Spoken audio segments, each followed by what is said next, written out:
salamat. Nakauwi na rin tayo sa bahay. Beba? Hala, lagot. Nakauwi na si Senyorita Princess, tsaka si Tia Tere. Asan ka na naman, Bebang? Senyorita, andito po ako. Ano pong kailangan nyo? Bakit ang tagal mong sumagot? Siguro, kinakain na naman yung mamahalin naming pag-ain dyan eh. Hindi po. Naglilinis po ako sa kabilang kwarto, kaya natagalan po ako. Magsisinungaling ka pa sa akin? Eh ano yung nasa mukha mo? May pasas ka pa sa bibig? Hindi po to pasa, senyorita. Ipot po to ng butiki. Patkin nga, baka nagsisinungaling ka lang sa akin. Oh no! Ew, ipot nga ng butiki. Kadiri! Ayaw niyo po kasing maniwala sa akin eh. Mami, oh, tignan mo si Bebang, oh, tinatawanan ako. Hoy, Bebang, Ikaw bata ka, wala kang karapatan na pagtawanan to nag-isa kong prinsesang si Princess, ha? Patawad po, Tia Tere. ano? Tinawag mo akong Tia? Hindi mo ako tiyahin, no? Kaya wag mo akong matiya-tiya.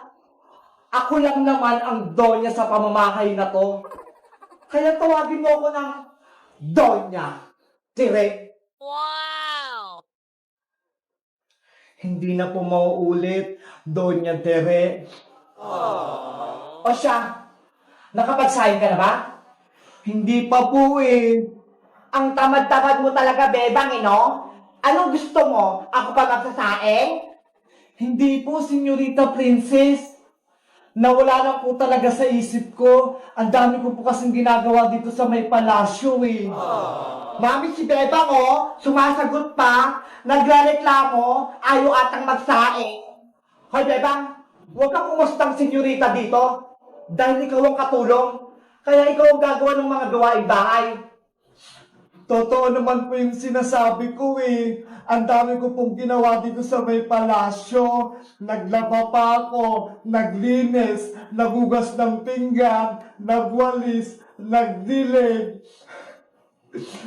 Iniwan ka sa akin ng nanay mo, ni 20 pesos, walang binigay. Kaya magtrabaho ka, huwag kang patamad-tamad. Naintindihan mo ba? Opo, Doña Tere.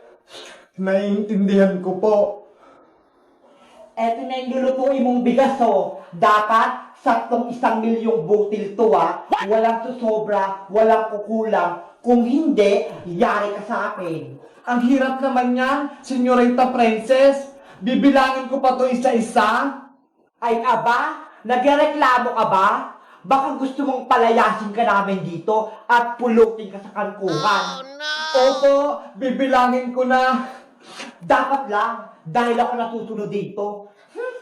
Makalis na nga dito, na-stress ako sa'yo, nababawasan yung ganda ko. Big Bird, namimiss ko na si nanay. Nasaan na kaya siya? Gusto ko na siyang makita at mayakap. Pagod na ako dito. Kawawa naman si Beba. Ang bata-bata niya pa para makaranas ng paghihirap. Ginawa na siyang alipin ni Princess tsaka ni Tere. Ay, kawawang bata. Kaya siya babalikan ng kanyang nanay sita. May langaw! Hey! Shit! Alis! Pasuway ko Princess na ko. Ginawa pa akong langaw. Kaya repot mother kaya ako. Makalis na nga ako dito. Baka mapisap pa ako. Isang strawberry, isang green na grapes, isang orange, isang red na grapes, isang strawberry ulit. Ayan! Natusok ko na yung mga prutas! Nakagawa na ako ng tangulo! Ang ganda!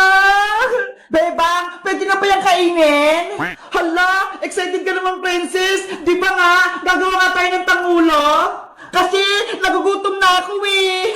Mamaya na, Princess! Natutuhog pa ako! Tingnan mo nga oh! Ang dami pa nito!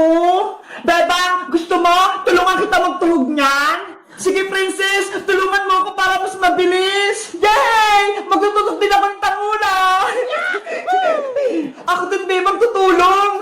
Okay, Iska, kumuha na kayo ng stick at prutas nyo.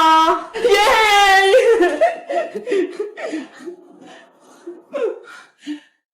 Wow! Ito yung unahin ko, malaking strawberry. Ang sarap! No! Hoy, princess! Bakit mo kinain yan? Sorry, beba! Natakap kasi ako eh! Ang sarap ng strawberry! Ikaw talaga, princess! Hindi mo mapigilan kumain, no? Huwag ka na nga lang tumulong, princess! Kami na lang ni Sky magtutug sa mga prutas! Beba! Huwag naman! Gusto kong gumawa ng tamulo! Ikaw kasi! Pasaway ka! Kinakain mo yung prutas ni Bebang! Hindi na maulit! Promise! Sige na nga! Basta huwag kang kakain ha! Kung hindi, palalabasin kita dito sa bahay! Ah, Bebang! Hindi na talaga! Okay! Magtusok na tayo ng tangula!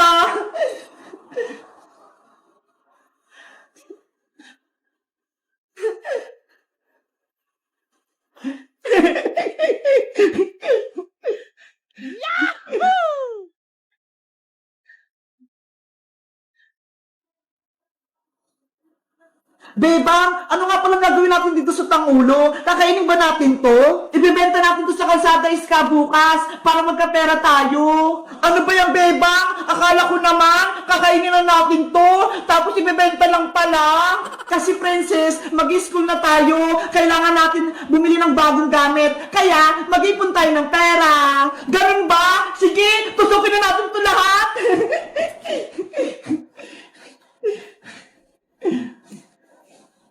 Nakakatakam tong mga grapes. Parang ang sarap kainin.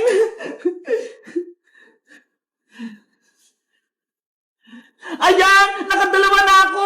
Tutusok ulit ako!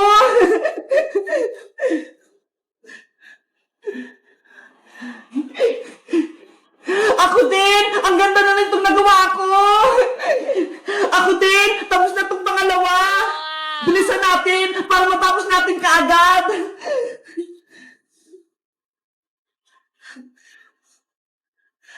Ang cute ng grapes!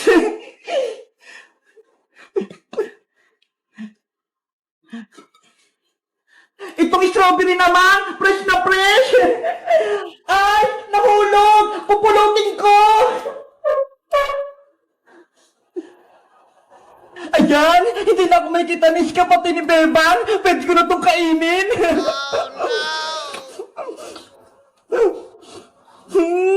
Ang tatamad ng mga puta! Bebang, tapos na ulit ako! Pangatlo ko na to! Ako din, Iska! Pang-apat ko na to! Princess, anong ginagawa mo dyan? Huwag ka maingay, Iska! Bebang, si Princess! Kinakain na naman yung mga prutas! Princess, huwag mo kainin yan! Bebang, nakain ko na yung tinutok ko! Ang sarap! Ano ba yan, Princess? Ang takaw mo talaga! Ay, ang init-init. Bebang, buksan mo yung electric fan. Ano yun, Nay? Buksan yung electric fan? Oo, buksan mo. Sige.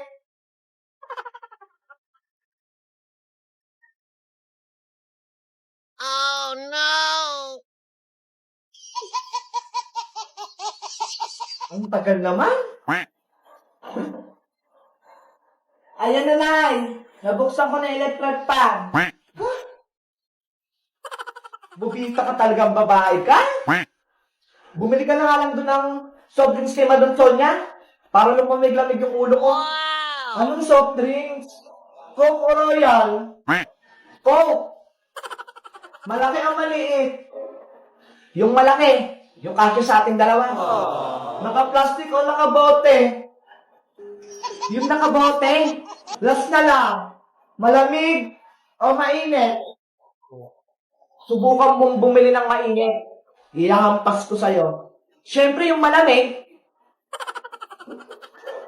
Umuha ka na nga lang ng tubig dyan sa kusina. Sige. Yahoo! Saglit. Oh no! Mineral o tubig gripo? Ginagamit mo talaga akong bata ka?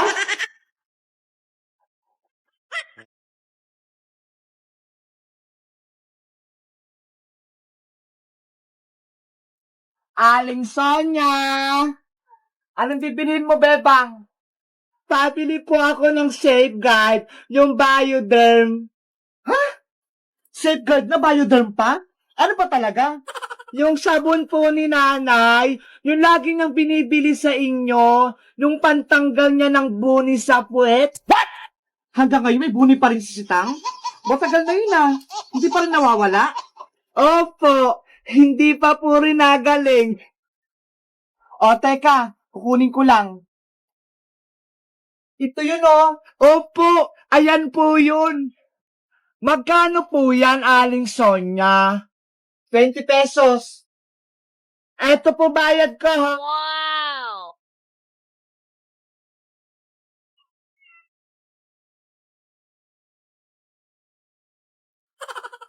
Andyan ka pa rin?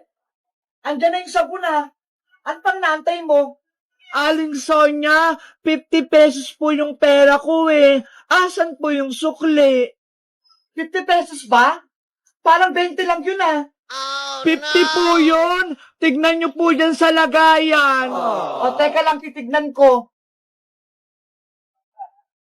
Ay, 50 nga. Sorry naman, di ko napansin. O, eto na sukli mo, Bebang. Salamat po. Hala, bakit ito lang? 50 yung pera ko ah. Dapat 30 yung sukli. Aling Sonya, Aling Sonya!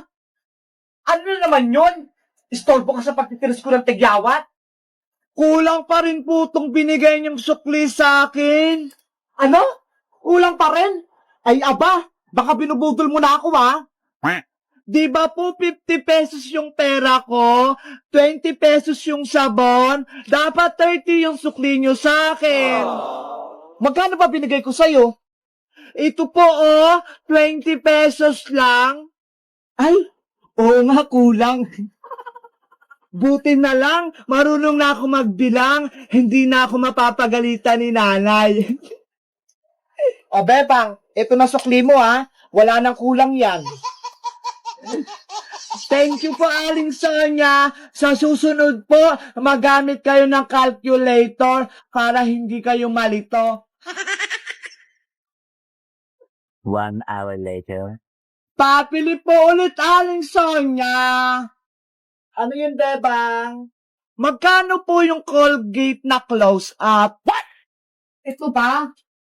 Ayan nga po.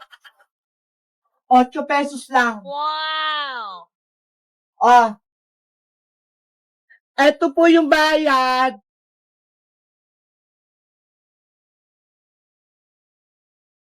Eto sukli mo. Hala! 20 pesos lang yung pera ko ah. Bakit yung sukli ni Aling Sonya sa akin? Ang dami. Akin na lang to. Siguro nalito siya sa pagbibilang. Oh no! May pambili na ako mamaya ng pagkain ko. Para yung sukli ko kay Bebang sobra-sobra. Hoy, Bebang! Yung sukli ko, sobra-sobra. Huh? Nawala agad? Mga bata talaga? Kapag kulang ang sukli, babalik para magreklamo. Pero kapag sobra, tatakbuhan ka na. Ay! Lugi na naman yung tindahan ko.